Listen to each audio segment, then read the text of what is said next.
Coming up on today's episode of Circle Back. Because it's always people that are doing like 10 leg same game parlays with all overs. When it's like, dude, just make the same one, but throw the fucking under in there. You got a free leg. I don't think it moves the needle that much, but it moves it at least some percentage. Two groups of people who didn't like it and liars.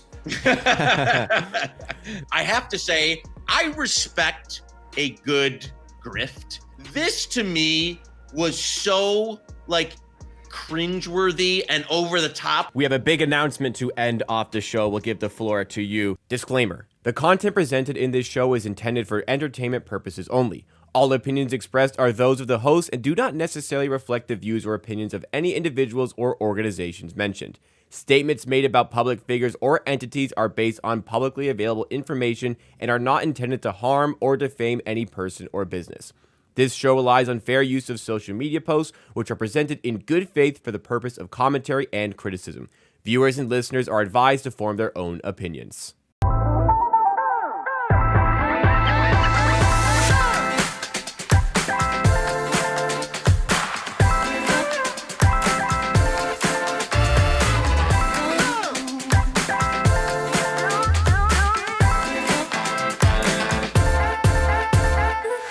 Circle Back here on the Circles Off channel. It's part of the Hammer Bet Network and presented by Kalshi. This is a show where we cover the latest and greatest news from gambling Twitter. That could be funny tweets, that could be educational topics, that could be online beefs. So much to uncover on Circle Back. We bring you this show every Friday at 8 a.m. Eastern and every Monday live at 1 p.m. Eastern time. And on the channel, we also sprinkle some Wednesday content in between at 1 p.m. Eastern. So make sure you guys are subscribed to the channel to keep up to date with all that content, and make sure as well you do like this video, help drive us up in the YouTube algorithm, keep this thing growing. We're running it back with the same crew for this Friday show. I am your host here on Circle Back. My name is Jacob Gramegna. I am the host here, but I'm also a producer and creator for the Hammer Betting Network. In the bottom left corner of the screen, we now have the head of trading at Novig, one-time contest champion, Chris Dierkes. In the bottom right corner, we have the co-host on the Hit the Books channel, which is the Hammer's NCAA content division, Joey Knish. And in the top right, we have the Delicatessen denier in Mr. Peanutbettor, Mike. You seem to have rolled back a little bit on that take about delis. Delicatessen? Yeah, that's the real word, Joey. I know it's more than it's more than two syllables, so you're going to have to really try to spell it out when you type this time. But yeah, that's what deli is short for. Around here, we call it a sandwich shop. That's the difference. The comments did not like our take, Mike. Most of your take. Yeah, I was wrong. I'll be honest. I kind of was thinking of a butcher halfway through, and then, you took my back, so I was just going to go down with the ship. So yeah, I got them split up halfway Once through. you're in on the take, there's no going back. The internet in 2025 says you die with the take. Yeah, so now we'll just flip it, and I'll blame Flup. So Flup is really the only one. He wasn't confused, so he has no excuse. So I just wanted to back you because in any argument between you and Knish, I got to back your side. That's definitely the sharpest.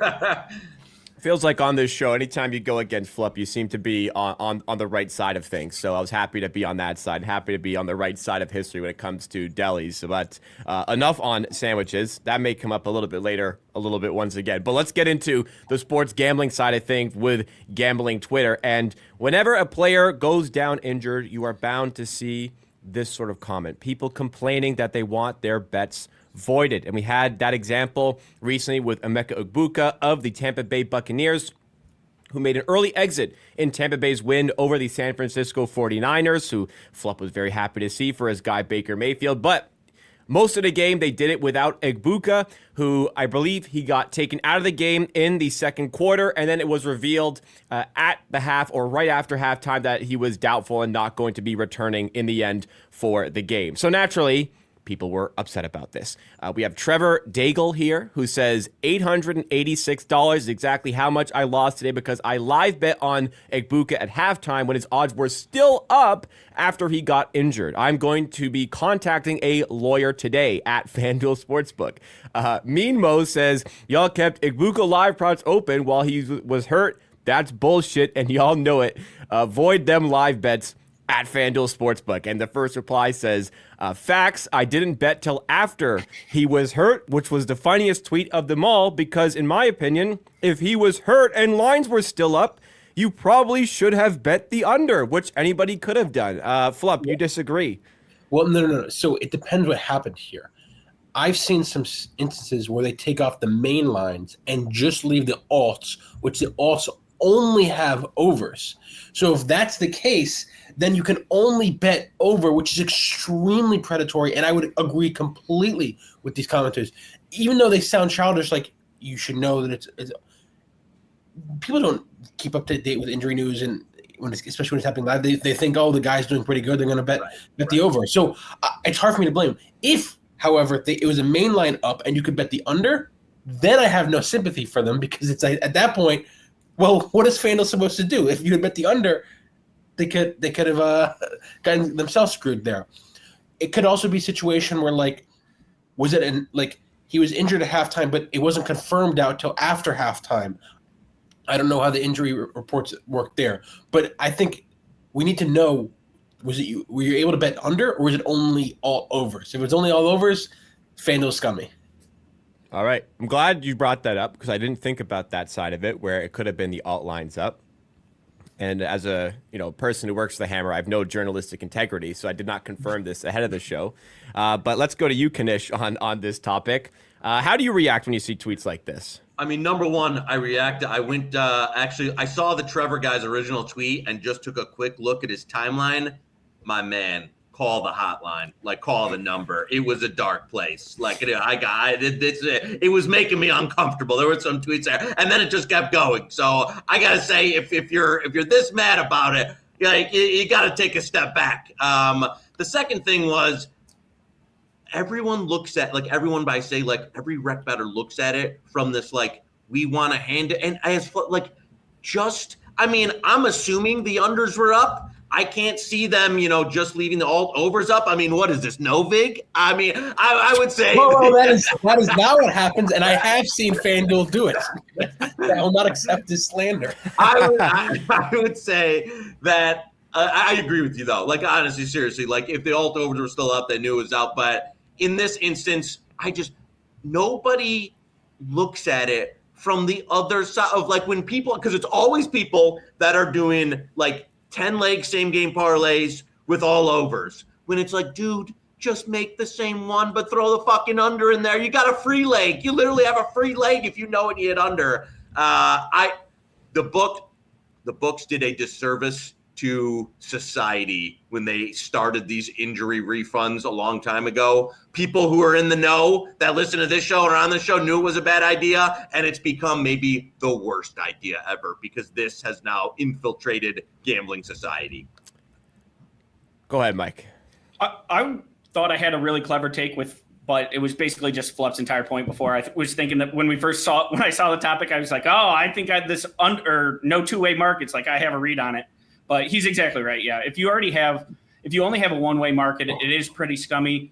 I will say, I get that the people complaining about the injury voids are annoying, but it's almost become the person who just constantly dunks on that person is almost as annoying. Like, we get it. You don't think that they should void the injury things. Like, everybody every sharp, like, make sure to quote tweet and be like, actually, you shouldn't get refunded. Like, we get it now. We've gotten it. We don't need to shame them anymore. Let them go complain in the corner. Like, I don't think that, pointing out every single person that complains about these things moving forward is helpful. But these are the least appreciative people on the face of the earth, where it's not like, oh, thank you. So I think I've had a different take on this after, seeing things the past couple of months. It's kind of like in poker, like if a fish does something to you, if a fish, like, slow rolls you or needles you over. Yes, something like that, something ridiculous like that. You kind of just have to sit there and take it, because they're providing the game for everyone. Like, their money is, and these people that cry about and bitch about the injuries are their liquidity and make it so us as sharp bettors can earn and everyone can earn. So honestly, I think we just got to accept it and start refunding these guys, because, like, the amount of EV loss that these books take, and I think DraftKings and Fanatics have figured this out. We're just like, okay, we'll take a little bit of loss here, but we gain so much support. You're just winning that money back from them in a later date anyways. Exactly. And I just mean in the fact that, like, we don't have to dunk on every person that talks about the world being flat and being like, actually, the world's a circle. At this point, we've moved past that part of the conversation. Injury voids, if you complain about them, they're dumb. But like, I'm done hearing about the person who's so smart they know that injury voids are dumb. I also know we can move on. All right. Well, I actually don't think we can move on just yet because for people here, because we're very much entrenched within this conversation, right? Because we've been dealing with it for over a year now, and there are books who do void props, and FanDuel actually has a first quarter rule for this. If a player goes out in the first quarter, they will void the bet. However, there are people potentially watching here. The channel's growing after all. There are potentially people watching here who are very novice to this conversation. So I do want to go back to you, Mike. For those people, can you discuss why people will constantly dunk on others when they want a refund? Because you might think, okay, like they're refunding someone's money and they're able to, again, make a bet at that platform. Why would that be such a problem? Sure, because for every person they refund, they're going to have to increase the hold a certain amount. So if you're going to be giving money back, you're effectively not winning as much as you otherwise would be. So if you're not winning that much, you're going to look for those winnings in other ways, which is increasing the hold and charging people more. So it's going to be factored into any line if they start refunding all these injuries. So it doesn't really provide an advantage. And instead, it just basically gives money back to people who don't deserve it and takes a tax on your fair winnings. I get that, like in general, the point of these people like complaining. I just think the people that get so mad at the people who want the void, like they almost get as mad as the people who want the void at the people who want the void. It's like a circle of just different people getting mad about a different person's like thing in this. And it's like, why don't we just keep the bets and just keep moving? All right. I think that's a fair take. For this conversation, would you support, like, do you support this movement where more books are providing refunds, whether it be just straight up refunds or refunds and bonus bets? Do you guys support this in the industry? Flip, you say I you don't. do? I think that it's a good business play for Fanatics to do this. Exactly. I think it's especially if you're a lesser known book, it's a way for you to kind of get your claws in the wreckiest, dumbest, biggest whales. Like, I think that is it. Okay. Ideally, should we not have it? I think, like, I don't think that there should be any, but if I was a book, for their individual advantage, I think it's good for them. And another thing is, like, no one is going to remember the time that, like, you voided and you barely, like, avoided and you get back, like, a couple dollars for a parlay, but they are going to, and, like, you lost and the void didn't matter, but they are going to remember the time that you would have won the parlay and they didn't void. And even though the policy is universal and doesn't matter, they're going to be so irritated by that moment. It just kind of blows up the entire thing. Yeah, no, I hate to admit this because Fanatics is like the absolute most clown show book out there that derived from PointsBet, where we know some former friends of the show. But he's coming up later, by the way. Get ready. Oh, good. For them, as a business strategy, it's like, we only want wrecks. We only want the wreckiest wrecks that could possibly exist. Let's offer the most wreck-friendly stuff we could possibly do and do bonuses, injury insurance, whatever. And that's because we only know that, like, anybody with the slightest, faintest pulse of price sensitivity or CLV isn't betting here. So we'll lose some EV that way and gain it back with, the fish we have, just a constant pool of fish. So I was looking at this tweet because I wanted to see the replies. I was looking for screenshots of bets to see if there were under bets in play. And because the type of people that complain about this are typically SGP bettors, it's all alt overs on Ibuka. So it was kind of difficult to make the determination whether or not unders were available at the time. But while going through the replies, a lot of the replies actually were saying to the people who were aggrieved by not getting their bets refunded to go bet on Fanatics because they do void in situations like this potentially. I kind of wanted to ask you guys, how much does it move the needle for a sportsbook like Fanatics to be able to use this against a competitor like FanDuel? What do you think, Flip? I don't think it moves the needle that much, but it moves it at least some percentage. Okay. And, like, honestly, most customers are pretty addicted to their one sportsbook. People are pretty loyal to their one sportsbook. They have the money in. It's hard to move money out. And people that complain typically will go back to that same sportsbook.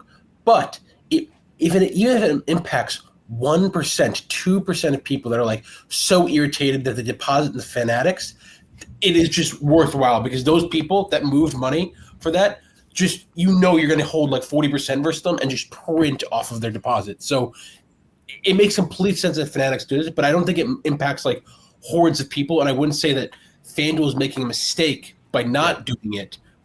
But I just think, like Knish said, Fanatics need to do it because they need to compete. All right. I agree with you.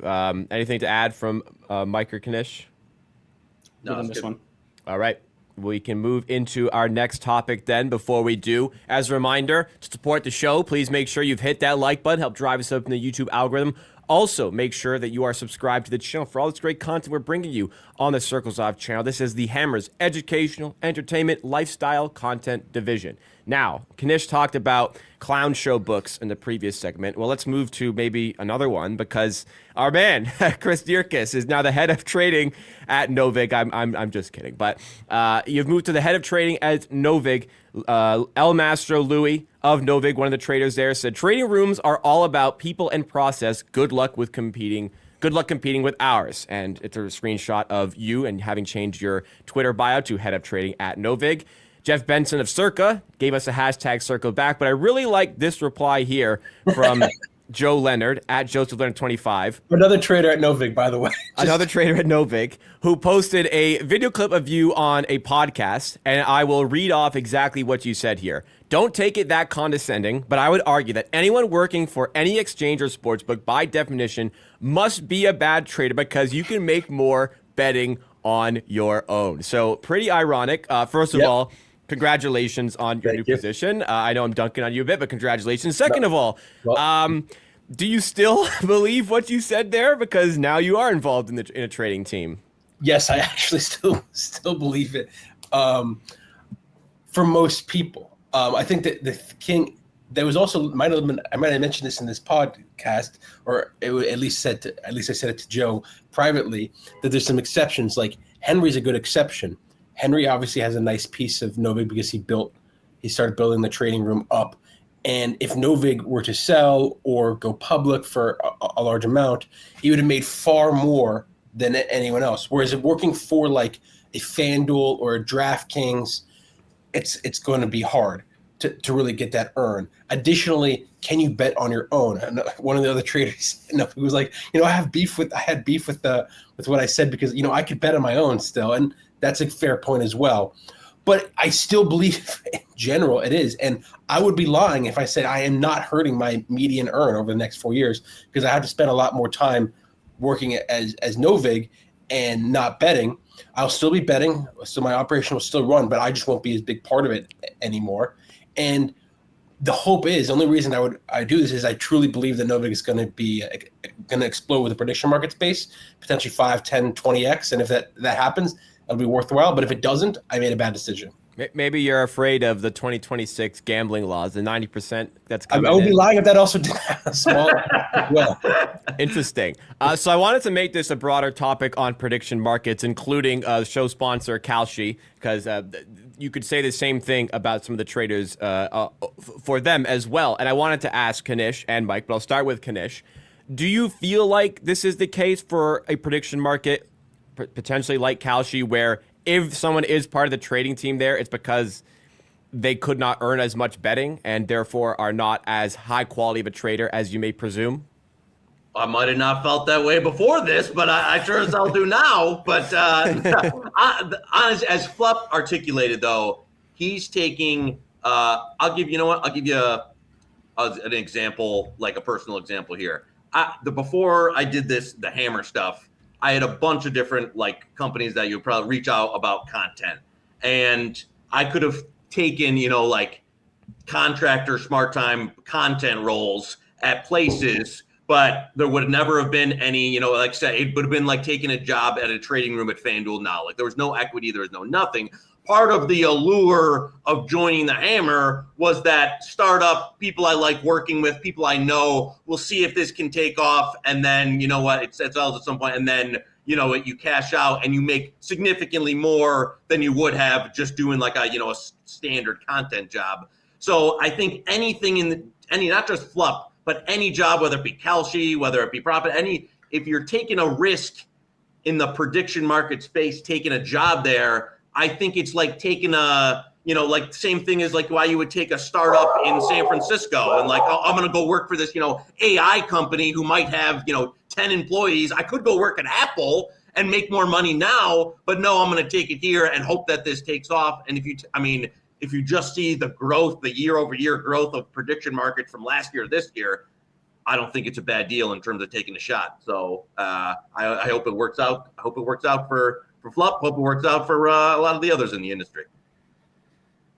Water always finds its level, and Flup said that the best traders are working on their own. So I was at a trading gig and I left. Flup goes to the trading gig. It kind of makes sense when you think about it. But with these exchanges, it's interesting that, trading on an exchange is kind of blurring the line between sportsbook and bettor, right? Like they used to be totally separate things. One place set lines, one place took lines. When you're an exchange, you're kind of, providing liquidity, but you're also, you can take a stance a little bit more. I think that it's kind of blurred between the two. And also, I think the Silicon Valley one was kind of a good point where it's, if you were an individual who went and founded your own company, you'd be like, oh, he's probably, one of the sharper ones.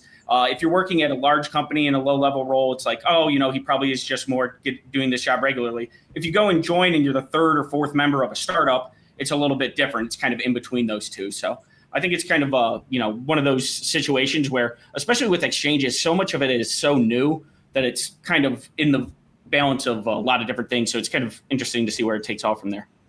All right. Interesting discussion there. We talked a lot about the way prediction markets are growing, including show sponsor here, Kalshi. You can sign up to Kalshi, get in early, get a part of it as it grows. You can sign up with the QR code that is on screen right now or at any point in the audio or video process, whether you're listening or whether you're watching. You can go to the link in the description, sign up to Kalshi today, get in. While it's still, they've grown a lot, but it's still relatively early in the space. Get involved, and you can support the show at the same time by using our link or using the QR code as I mentioned there. Once again, thank you to Kalshi for sponsoring us here at Circles Off. I might be biased, but this is without a doubt the best college football show around. Brad Powers and Joey Knish every Friday at 5 p.m. Eastern Time on the Hit the Books YouTube channel. Come for Brad's insights and Knish's off-color remarks. They answer a ton of questions on all the games you're curious about. Plus, best bets will be given out. Once again, tonight at 5 p.m. Eastern Time on the Hit the Books YouTube channel.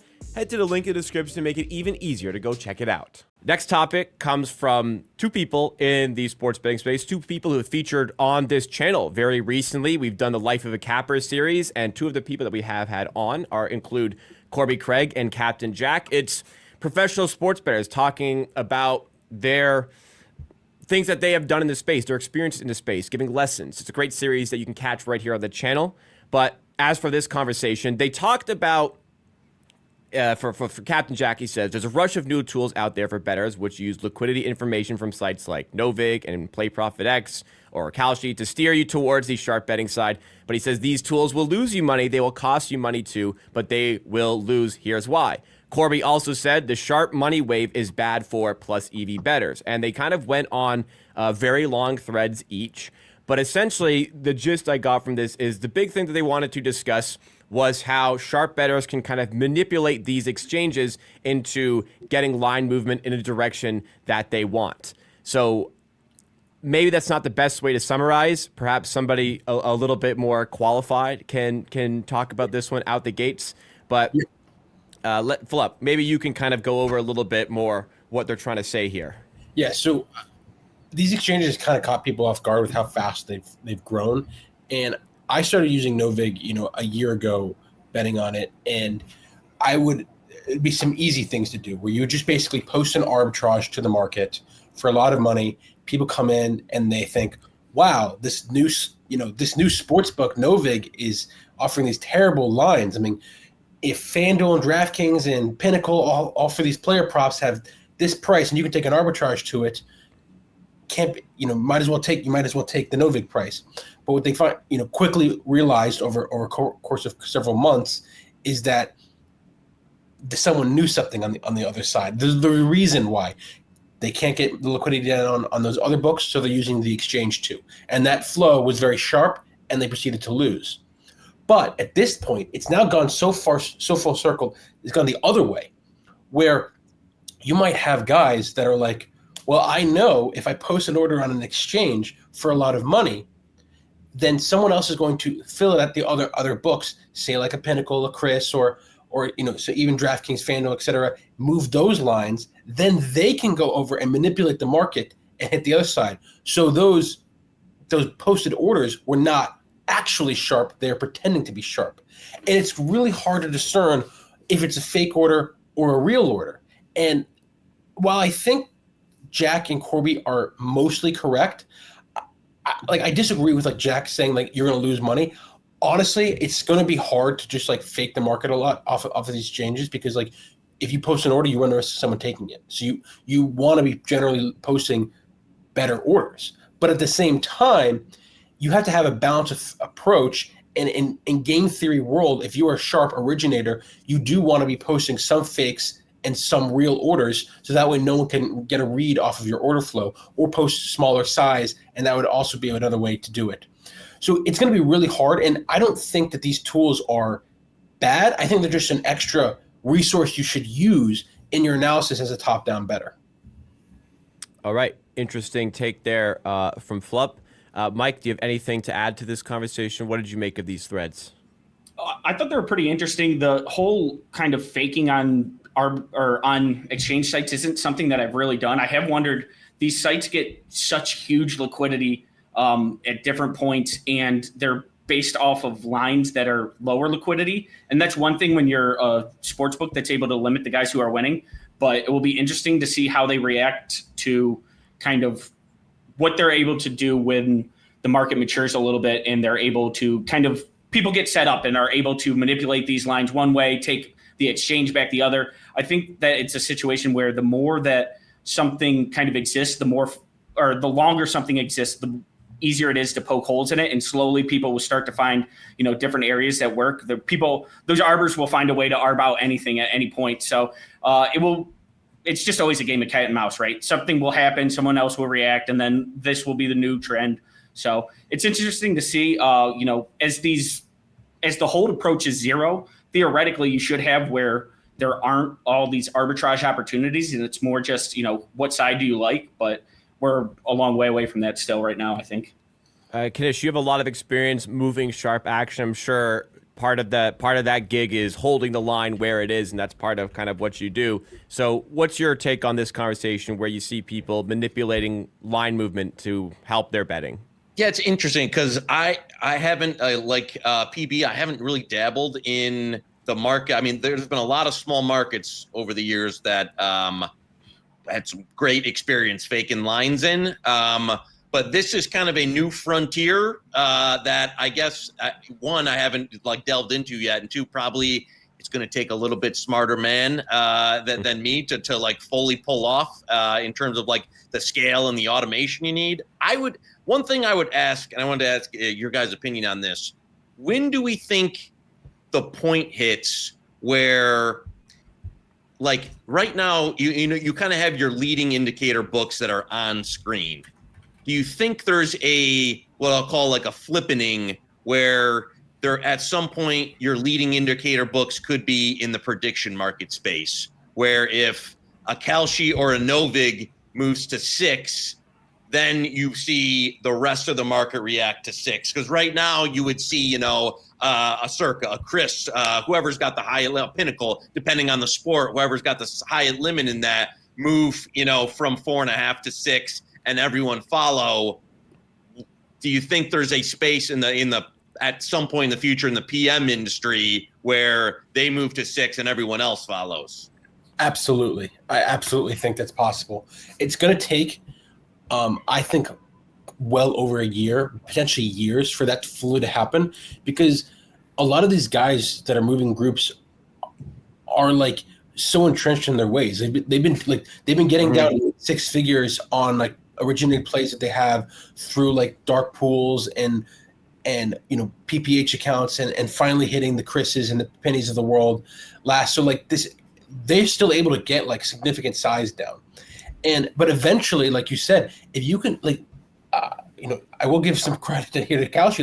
When you look at the NFL, you can get $1 million down on like these money lines, and you can get a couple $100,000 down on these spreads. So it's like if Kalshi reduces their fees a little bit and makes it a little bit more competitive with like the Chris's and Pinnacles of the world, wow. I mean, why would I want to wait and hit the other books when I can just get like $1 million down on like Steelers money line? And if I want, that's the easiest way. And if that eventually happens and more people shift over there and they start moving flow through exchanges, then we'll see it. But I think we're well over a year away, just because, like you said, like even you, Knish, who moves all the time, have not really used exchanges to that degree. Yeah. I think, even longer term, like, so the only reason that you have these different lines is essentially friction, right? It's friction between different sportsbook and money in kind of one place setting it. As we get farther and farther down the road, theoretically, the friction should kind of dissipate as we get more exchanges, things like that, more liquidity. It will be interesting to see in a world where you can get, like, maybe in 5 years, you're able to get whatever you want on Tuesday, whenever, and there's no one controlling the line. It will just be market makers and bettors. I think that's going to be pretty interesting because essentially these lines are going to just, as the hold decreases, the friction that existed before doesn't. It will be, basically just originators battling it out versus one another kind of from the get-go rather than this line manipulation. You would think. I mean, this is all theoretical, of course. Doesn't mean it's going to happen in practice. But I just think with all these soft books, the exchanges kind of get rid of the screen watching to that extent. The other thing is, as Fluff kind of mentioned there, if you're trying to get real size and not completely, destroy the number, that usually has led to, using some like PPA, where there's a lot more risk involved in terms of stiff risk, any of that. With now the new PM, like you're basically got like 100%. I'm not saying it's like FDIC insured here, but like you're dealing with companies that are full, like there's really no like what I'll call like not even just stiff risk, but like leakage in terms of the operation for filling bets or even the like I have to pay a % to get access to this account to somebody. So like the free rolls that. So I think for getting big massive positions down on some of the things, it's kind of like almost like a new era for people who are looking to get attack markets for that kind of size. The mover's dying out slowly, Joey. Good thing you're Joey Corporate. You're going to be gone. That's why Fluff following in Joey K's shoes. That's what he said. He called me this week and said, Joey K, can you help me update the resume? And look what happened. We're in trouble here. The get a real job crowd is going to run out of people to talk about here. They're going to, unless maybe you consider mine a real job. Mike, I don't know if you've got a quote unquote real job behind the scenes. Maybe you work at a deli counter behind the scenes. But I guess if you did, you would know what it was because some of the comments, in fact, a lot of the comments were driven by the conversation surrounding delis last week. I don't even remember how this conversation came up, but it was something like the American dream is like opening a deli shop. Deli to fulfill the American dream. The deli not being the American dream part, I did have that part right. I got half of it. Okay, I just didn't get the deli part. You did say the American dream was like cashing a check for your lawyer. Yeah, suing, and then getting it, which I don't disagree with. Yeah, maybe that's why people are going after FanDuel for the Igbuka props. That's the American dream. But some of the comments here, John Reed 91 says Peanut doesn't have many bad takes. The deli one tops the list. And Joshua Brodsky 1857 says, at least in Florida, Publix's deli will give you a sandwich. What deli wouldn't make sandwiches for people? So a lot of the comments were about this. So I thought that was a lot of fun. But the next batch of comments, and I'm very happy that Knish is here today with no mustache because it only took a week for him to lose it. Jim in the country 3849 says, love the Knish stash here, #stud. Well, unfortunately, it's gone. But Simone Hunter, too, said, is Knish having a terrible mustache competition with Moretto? Knish, what happened to the mustache? It was only a week. What? We took it for a little test drive. We might come back here in November, depending on, how things go. But little test drive to get it out of the garage, and then we'll have to we'll see. I will say, very polarizing takes. There, you got people that are like all in on the stash, and you got people that are like, what the fuck is that on your face? So we'll see if we get round two. All right. Two groups of people who didn't like it and liars. The last comment is actually a little bit more serious, thankfully. So we do have at least some sort of betting discussion for the comments, but it was from Rake Your Pockets, who said, "You guys, this is why I'm randomly busting out laughing in the gym like a complete lunatic." Thank you. Glad you enjoy the show. I seriously love the show. Keep it up. How about giving some educational feedback on how to not get accounts nuked? I think that'd be a great topic. So we don't need to go all in on that topic necessarily right now, but I think it is a bit of a reminder here, because we did talk about last week, there was somebody who got limited betting props pretty much right at post, and they were upset because, like, I'm betting here, I'm not getting CLV, this is how I'm trying to avoid getting limited, and I make 6 bets on this fresh account and I'm getting limited. Flup, you were top down better, and I'm sure you employ some of these techniques, and maybe you employ techniques such as betting it right at post, you don't get CLV. Maybe you could provide some educational feedback here on that topic to what this person could have done instead. Well, first thing is, like, the easiest way is just don't win. Like, lose. Right. And what I'm saying that is, you have to also think about, like, what is your goal? Do you want to use a DraftKings account for like 3 years? If that's your goal, the solution is just lose. Like, you will never survive that long. So you have to ask yourself, you can't just slowly melt this out and make like $10,000 a month for the rest of your life using perfect techniques. These accounts, if you get too big a P&L, they'll cut you. With that being said, the easiest thing that I've always done and I've always employed is simply look like a degenerate, look like a problem gambler. It's easy for me considering I'm close to one, but like, in all seriousness, like, how you deposit. If you deposit, like, double up, try the martingale strategy. Those things are all very useful and making you last a lot longer. And you got to think about what markets you're betting. If you're betting a backup running back under, even at post, odds are not going to look good on your account. Like, I would always ask yourself, would a recreational bettor make this bet? If the answer is yes, you should probably be okay if you don't get CLV. If the answer is no, you probably shouldn't play it. And the hard part is obviously, how do you win while looking like a recreational? I can't give you everything, but that's the best I can do. Look at this. The head trader of Novik coming out and saying the best strategy is just to lose your bets, trying to make your job easier already. Please lose to me or our sponsor of the show, of course. Yes, thank you. All right, well, we can move into our next topic, but as a reminder, if you do want to have your voice heard in comments like this, make sure you comment something down below. We like to feature comments in the show to drive discussion, get you guys involved. We always check all the comments. And while you're down there, you can like and subscribe. Like the video, subscribe to Circles Off. Also, to continue the conversation beyond the comment section, you can head over to our Discord, discord.gg/hammer. Great way to interact with all the people within the network, whether it be for Circles Off, Forward Progress, Hit the Books with Joey Knish, the Hammer Daily, everything in regards to betting and the community. Great place for that sort of discussion. Rob likes to drop his fair prices for anytime touchdown bets for NFL primetime games. So great place to get some bets and some information. Head over to Discord. You can even ask there how you could avoid getting limited when you're betting things like player props. Let's move into our next topic, though. This comes from the Winible meetup that we saw. If you don't know what Winible is, it is a pick selling platform where people go to sell picks. And we've criticized them in the past on this channel for focusing more on getting their pick sellers to profit and find more customers rather than actually providing winning bets.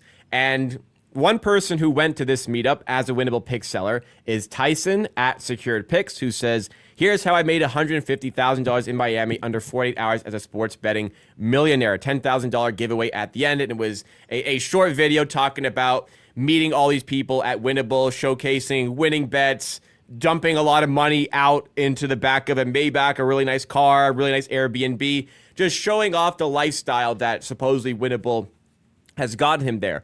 Gamble to Freedom, though, brought up this point in a quote tweet and said, "These type of guys prey on the vulnerable. If you're new to sports betting, here are 5 red flags that usually mean it's a scam. 1, no public tracker of bets or results. 2, constant flexing, like I'm on a yacht, cash everywhere. 3, giveaway bait or promises of easy money. 4, only showing wins, never losses," and the person went supposedly 6-0 on their bets on this trip.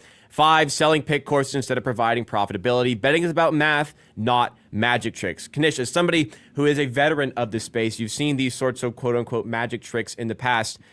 What was your reaction to the Winible meetup that took place this week or last week? This seems like this is what I would compare to almost like content houses on TikTok where you used to see people like get together and like, oh, we're going to make it. This is the new thing, but like Dub Club's doing it. Winible's doing it.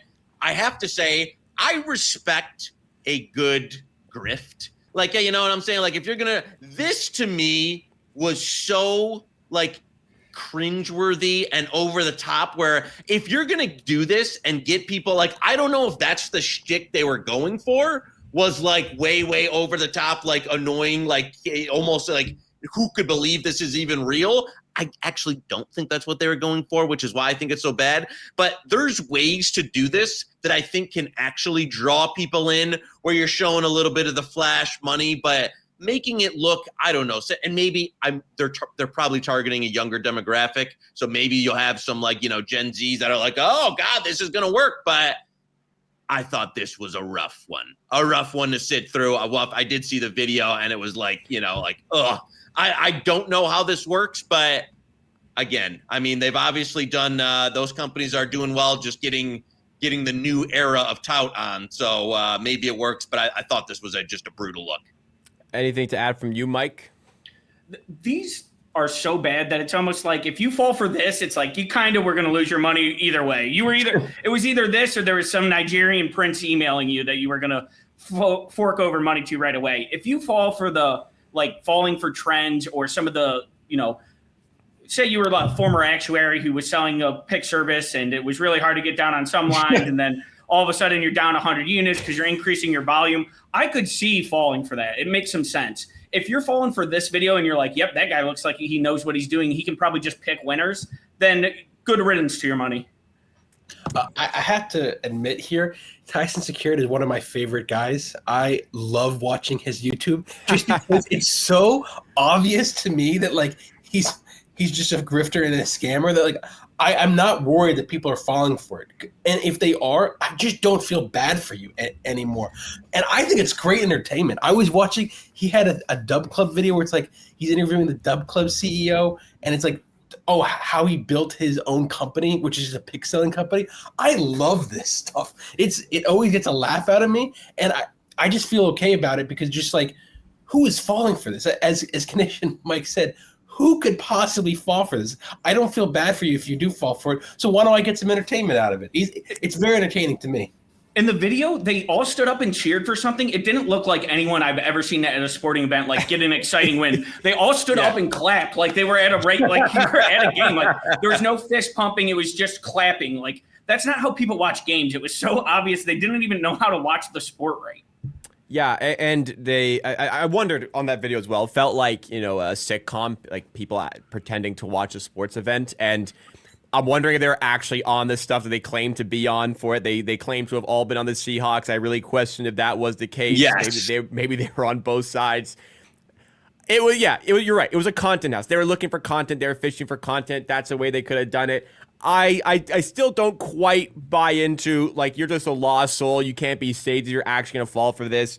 I think there are people who have wildly skewed images of what sports betting is. This could be a bit of a factor. Well, I still feel bad for them a little bit, but you're right. This is it seems to be a very clear grift. You guys not get entertainment out of this? I crack up while watching this. That's the Canadian mindset. You take after you're sick. We just let them die. Give the money to the poor. Give the money to the talents.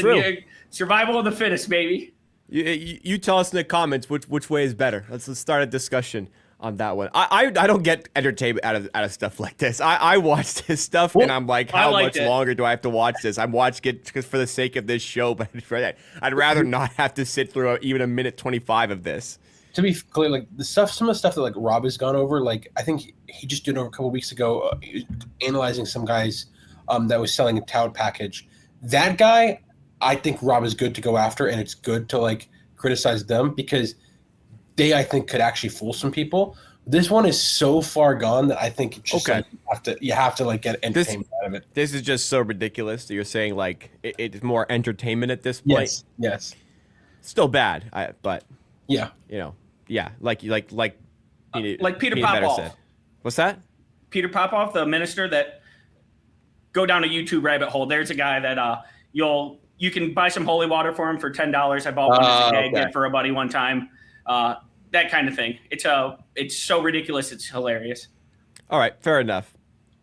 I can see that point of the conversation as well. One more full-scale topic to go through on the show for today. It comes from @Monarch, who made a very long thread about the fake betting epidemic and how it has gone too far. So it's talked about influencers who have been provided money by casinos to wager in live streams to showcase that they're winning.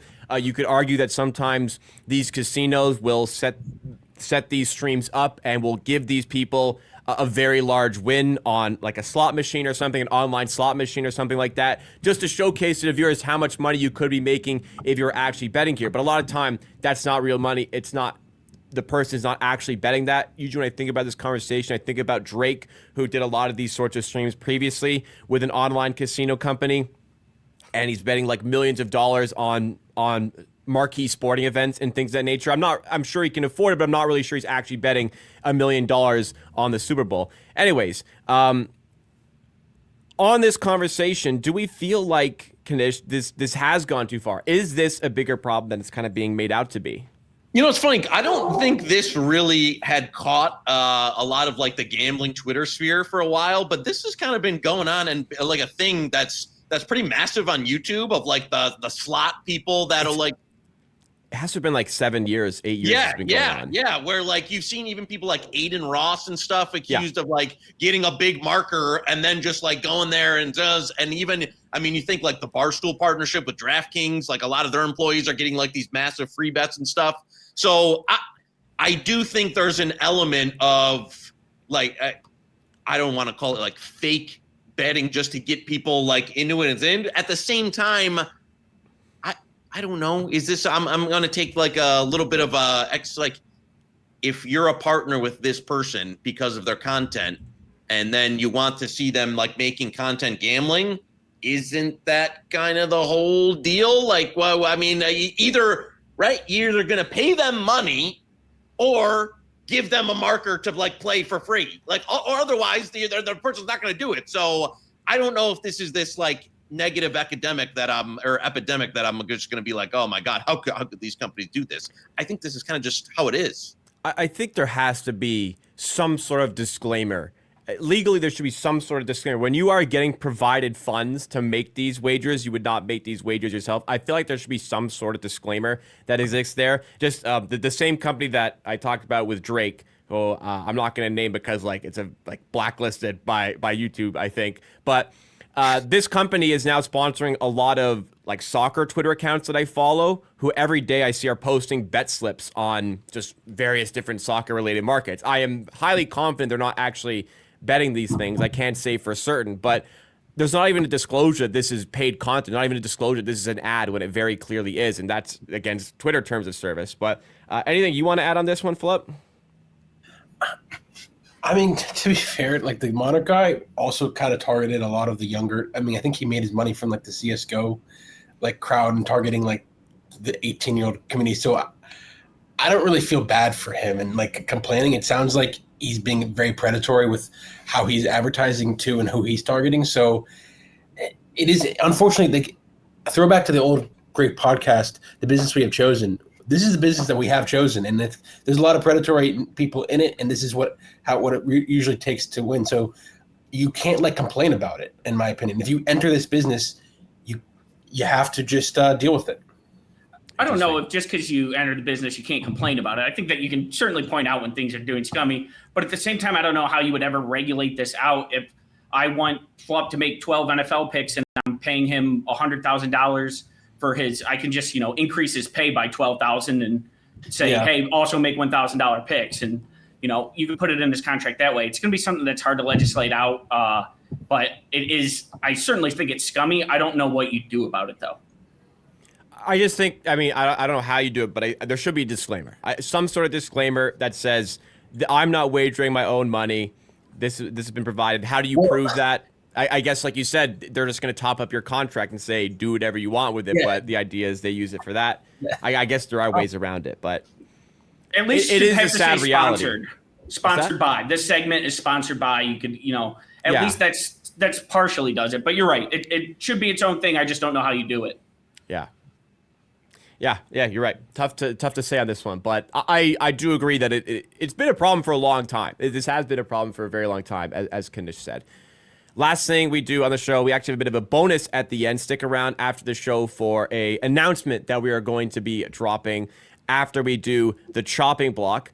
This is this part of the show where we go through topics that didn't require full-scale segments, but we wanted to touch on nonetheless. And the first one comes from at the Degen Weekly, the Degenerate, who had a bet on Yamamoto 97 miles per hour or faster on a fastball in a game between the Dodgers and the Brewers. Yamamoto in the game threw a fastball of 96.9 miles per hour, and he said, please tell me they round up. Mike, do you know, are they going to round up to 97 for him?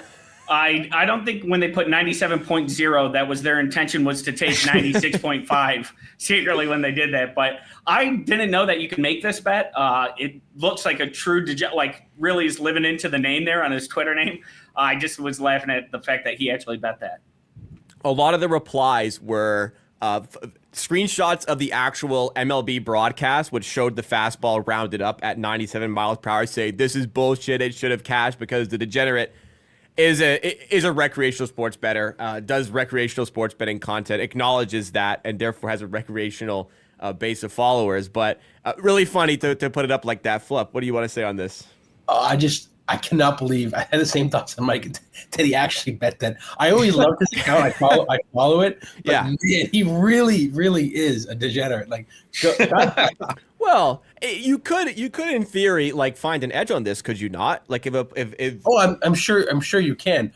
But I think he would be the first to admit that he didn't have an edge, and he's just hitting it for fun, which I respect. I mean, he's pretty open and honest about it, so hard for me to hate. I love the account. I mean, Mike, as somebody who's always looking for unique angles, you said it yourself in the Life of a Capper video that dropped on Wednesday. You're looking for all these unique angles. Wouldn't this provide a chance to look for a unique angle if you're looking at their pitch distribution and how that could factor into the lineup that they're facing? Would it not be more likely in some cases he's going to be throwing more fastballs, more likely to hit 97?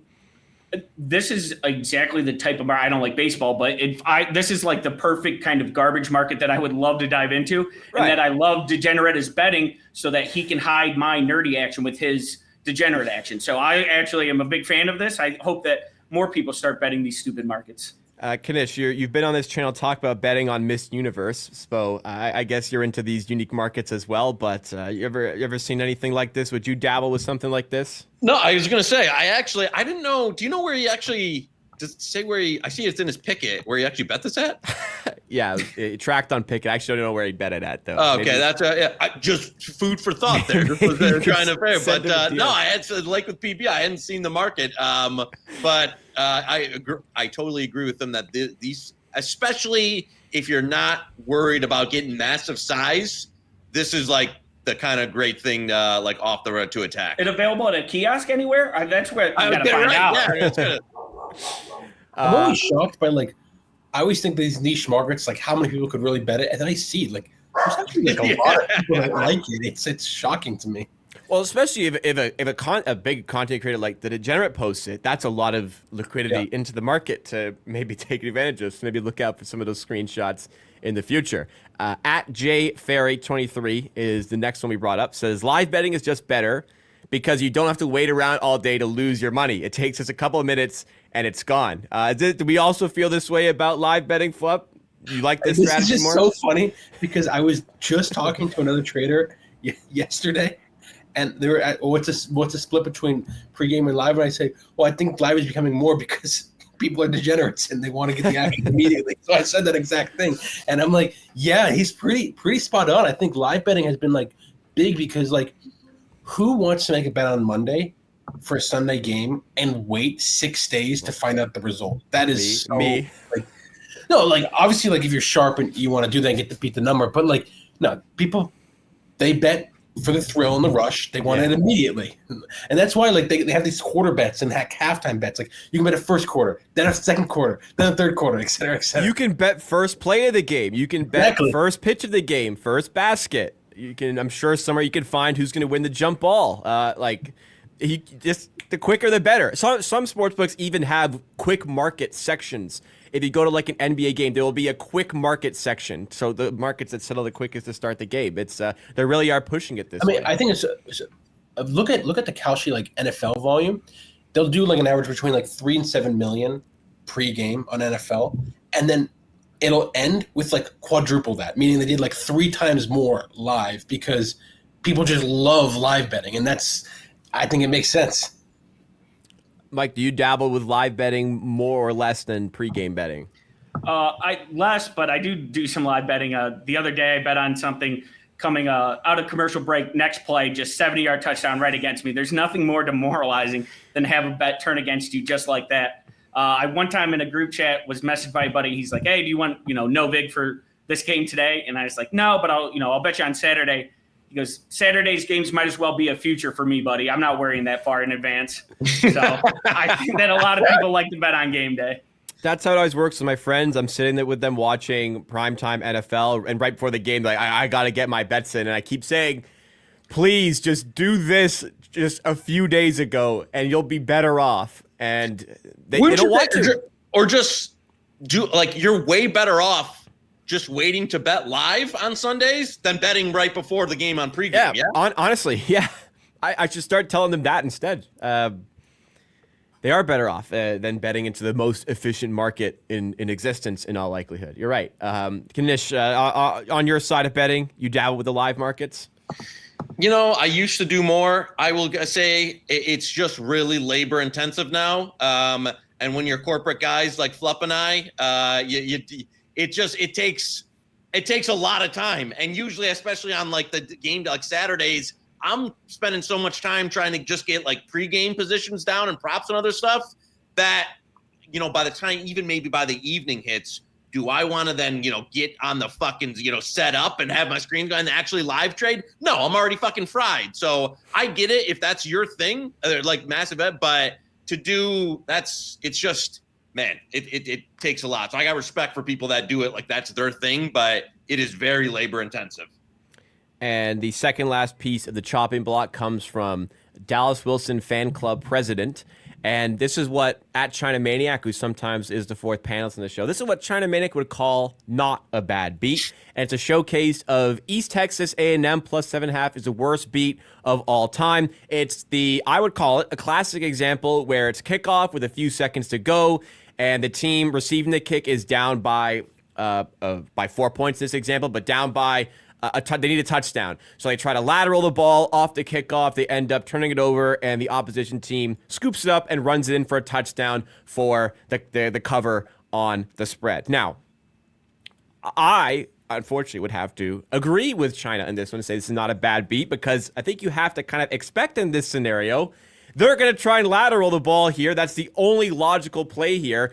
You could easily see them recover the fumble. How often does this end in the end zone and it covers, even knowing that's lateral? What are you talking about? Well, I won't go as far as say it happens every week in the NFL or in football as a whole. I bet like this was like 5% max to go. This happens a few times a year, this sort of thing. Okay, thank you for proving my point. A few times a year. It's not like every fucking week it happens. No, I'm not. I said I wouldn't say it happens every week, but I would say it happens a few times a year. How can you not say this is a bad beat then? This is a spot that you barely lose and you expect it to win. This is the definition of a bad beat. Barely lose, like barely. What's the threshold of barely? Is it 30%? Is it 20%? What would be your threshold? This is a bad beat. That is plain and dry. Like, listen, I'd be fucking pissed if I lost this bet, but like in the terminology of bad beat, which is just a completely made up term to make people feel a little bit better about their bets. It's a term. It's a real term, and this is a bad beat. Flup says barely lose when you expected to win. So if you bet a minus 900 and it loses at the buzzer, is that a bad beat? What I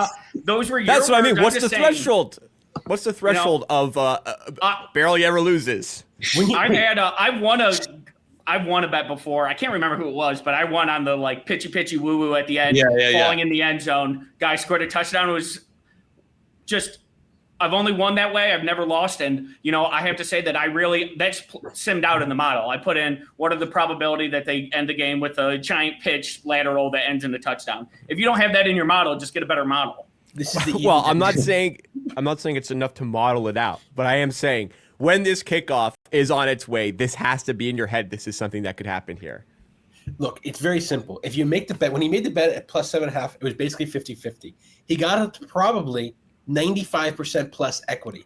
Okay, I agree. 99.9. I wouldn't go that far. Okay. Yeah. The this chance stage. when they're getting that kickoff that they pitch that in the back of the end zone is under 0.1%. Okay, so I thank disagree. You. So thank you for proving my point, Mike. If it's gone up, he bet it at 50. It's gone up to 99.9 and then down to 0. That is the definition. I disagree. It's 99.9. I think 95 Sorry, is you don't know what the you're talking correct about. realm You're here. just One dead in- wrong here. one in like 10,000 or whatever would be. So 1 in 1,000 is 99.9. So I think it's under 1 in 1,000 pretty And clearly. like, to your point, if you bet a long shot to start, because you're starting there, it's not a bad beat because like you need to get to a point where you think you have a chance to win, or it increases. The equity increases from when you initially bet it. So if you bet like a plus 1,000, it gets up to where you're minus 300, and then you lose. You could argue that that's a bad beat. But if you bet it plus 1,000 and you lose, obviously it's not a bad beat. Yeah, I think you sim this play you're right. 90. Sim this play 100 times, you'll get more than one touchdown like this. No. I don't think this is a 1 in 100. Everybody, it's not like the classic Ellie Hugh. Everybody who's bet plus 7.5 is lost an overtime game, or you haven't bet enough overtime games. It's not Right. quite one of those situations, but it's getting close.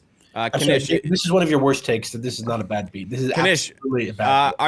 are you on flip side, what's typically the right side of an argument, or are Yes, you my side is the right here? side. I actually I actually lost some money on this, so I'm calling it a bad beat. I didn't lose as much as some other members of the chat that I saw on this, so yeah, I'm calling it a bad beat. All right, it's 3 against 1.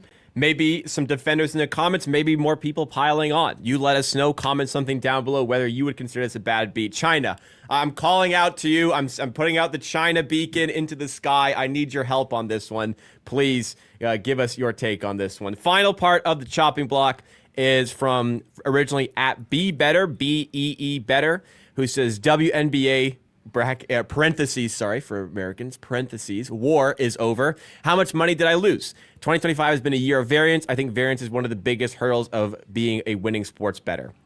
But really talked about, I want to talk about it more.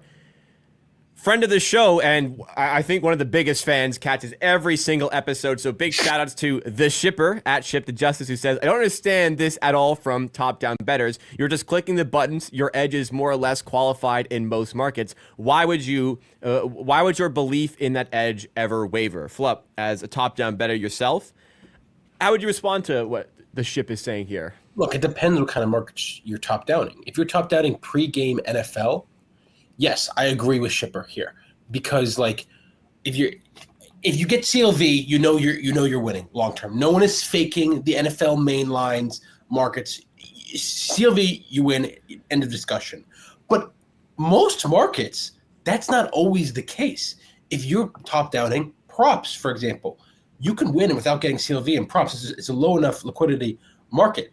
If you're top downing some niche sports like say WTA tennis or something like that, I think it's you could be getting CLV and wondering, hey, am I getting faked over a long sample size of losing here?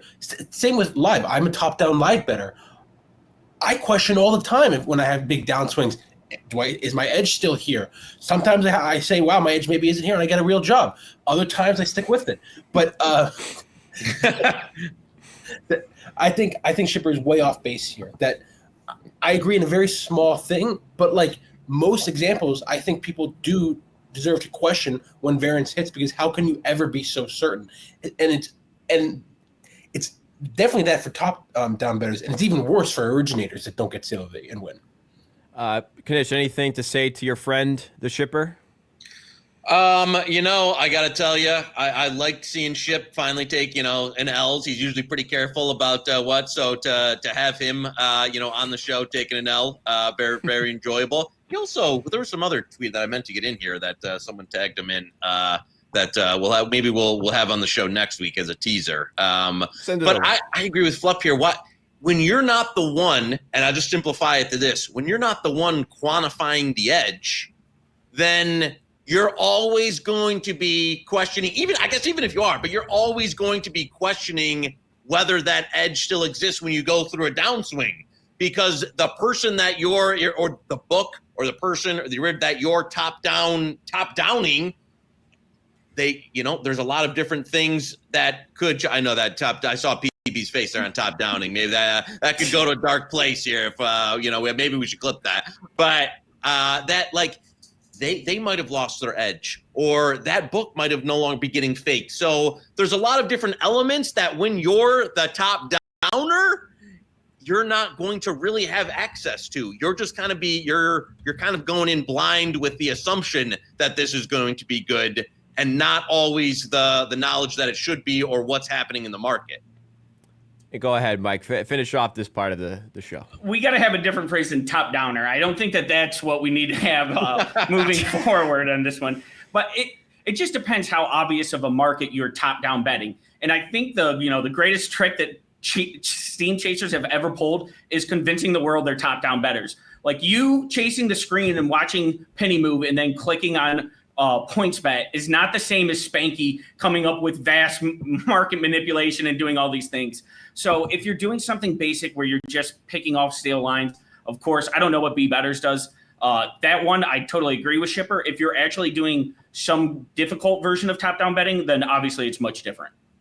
All right. Well, we talked a lot about top-downing or steam chasing. Let's go to our steam chaser on site, which is me, but also Chris Dierkes Flup, because we have a big announcement to end off the show. We'll give the floor to you, Chris. What do you have to say? Well, obviously, with me taking a new role that directly competes with our sponsor, I felt it was inappropriate for myself to be a regular guest here on the show. So this will be my last episode where I'm a repeat guest. This obviously is, I love everyone on the show except Knish, but I'm not quitting for any ill will. I have no ill will to Rob or Jacob or Peanut or Knish or anything like that. It's just simply like I had an opportunity, I had to take it. It directly competes with my sponsor. I'll probably be back for like every couple months or so as a guest here. Just, I think that we can make that work. But if I hope for the sake of the show, the sponsorship lives on forever. But if it ever passes, that maybe I'll be back then. Again, nothing to do with the show. I love it. This just obviously can't directly compete with the direct sponsor here. And I wish the best to Kalshi and Novig. I'm sure there's going to be people who think that you got fired by That's what I'll be telling people.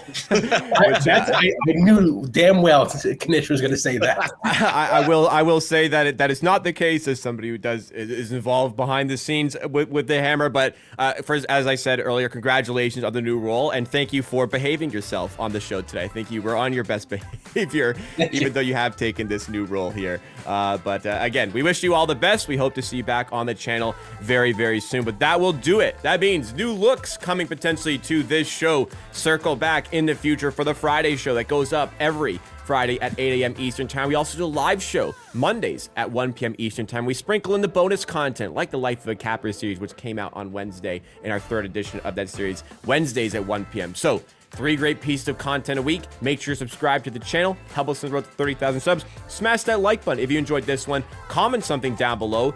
Was that Texas or East Texas A&M bet a bad beat? Let us know, and we'll see you again next time.